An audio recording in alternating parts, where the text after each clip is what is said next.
올해 미국 금리 인하 가능성 낮아. The Economist. America's interest rates are unlikely to fall this year.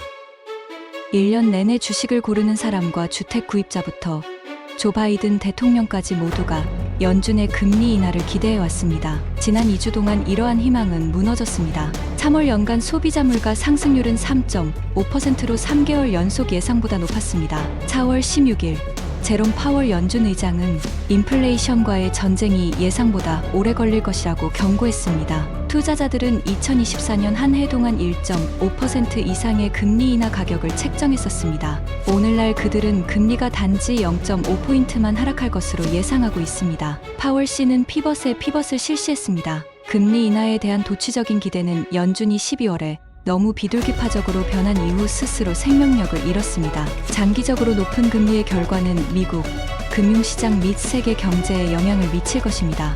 미국 경제는 적어도 일시적인 금리 인상을 견딜 수 있음을 보여주었습니다. 4월 16일 IMF는 2024년 경제 성장률을 2.7%로 전망했는데 이는 지난 1월 예상했던 2.1%보다 높은 수치입니다. 그러나 높은 금리에 대한 장기간 노출에 대한 회복력은 확실하지 않습니다. 많은 기업들은 이자율이 훨씬 낮았던 대유행 기간 동안 회사채를 발행했습니다. 이는 그들이 지금까지 높은 금리에 대처하는 데 도움이 되었습니다. 하지만 결국 그들은 재융자를 받고 비용을 지불해야 할 것입니다. 거의 7%에 달하는 모기지 이자율로 인해 주택시장의 상당 부분이 얼어붙었습니다. 미국의 높고 빠르게 증가하는 정부 부채는 갚는데 훨씬 더 많은 비용이 들고 있습니다. 10년 만기 재무부 채권의 수익률은 3월 말 4.2%에서 약 4.6%로 상승했습니다. 이미 낮은 금리를 전제로 한 가장 최근의 예측에 따르면 올해 연방예산 중 순이자율이 국방예산보다 더 많은 부분을 차지했습니다. 금융시장도 계속되는 높은 금리의 영향을 느낄 것입니다. 12월 연준의 비둘기파 성향은 주식시장 붐을 촉진했습니다. 이제 주식은 조정에 취약해 보입니다. 미국의 금리 인상의 결과는 전 세계에도 영향을 미칠 것입니다. 다른 곳에서는 인플레이션이 다소 경직되는 조짐이 있지만 미국만큼 뜨거운 주요 경제는 없습니다. 예를 들어 올해 유로존 성장률에 대한 IMF의 예측은 0.8%에 불과합니다. 그 결과 달러는 올해 가장 큰 무역 파트너에 비해 약 5% 상승한 강세를 보였습니다. 놀랍게도 일본 엔화는 지난 3월의 역사적인 통화 긴축에도 불구하고 미국 달러 대비 거의 155달러까지 하락하여 정부가 통화를 직접 방어하기 위해 개입할 수도 있다는 추측을 촉발했습니다. 이론적으로 달러 강세는 수출의 경쟁력을 높여 나머지 세계에 도움이 될 것이며 미국의 성장은 수입을 빨아들이면서 국경을 넘어 확산될 것입니다. 그러나 달러 급등은 달러로 표시된 무역과 차입을 방해할 수도 있습니다. 미국의 고금리가 부러워할 정도의 경제 운영을 끝내면 결국 금리 인하가 뒤따를 것입니다. 그때까지 미국의 통화 정책은 전 세계의 문제로 남을 것입니다. 출처 생각하나 미국의 금리 인상이 다른 국가에 어떤 영향을 미칠까요?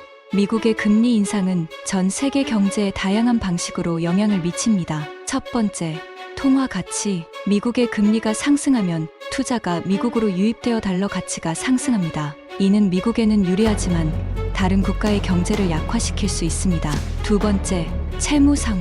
달러 강세는 달러로 차입한 국가들에게 채무 상환 부담을 가중시킵니다. 세 번째, 수출. 미국의 경제 성장이 둔화되면 미국으로의 수출도 감소할 수 있습니다. 네 번째, 금융시장.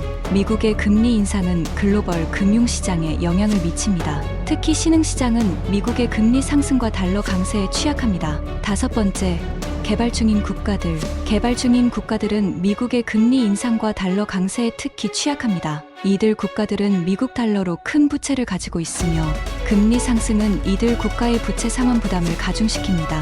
이러한 영향은 미국의 금리 인상이 전 세계 경제에 미치는 영향의 일부일 뿐입니다. 각 국가의 경제 상황, 통화 정책, 그리고 미국과의 경제적 연결성 등에 따라 영향의 정도는 다를 수 있습니다. 생각 둘.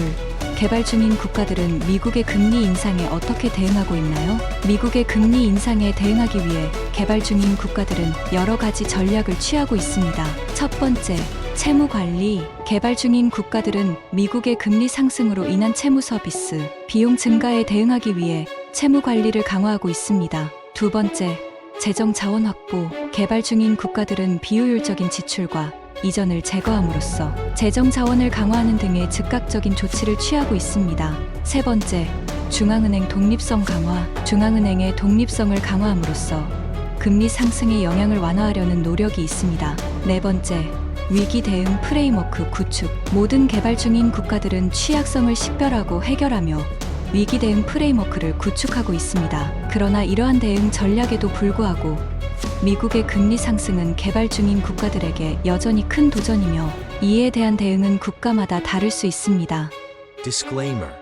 참기 자료는 투자를 유도할 목적이 아닌 정보 제공을 목적으로 하고 있음을 밝힙니다. 따라서 모든 투자 판단의 책임은 투자자 본인에게 있음을 밝힙니다.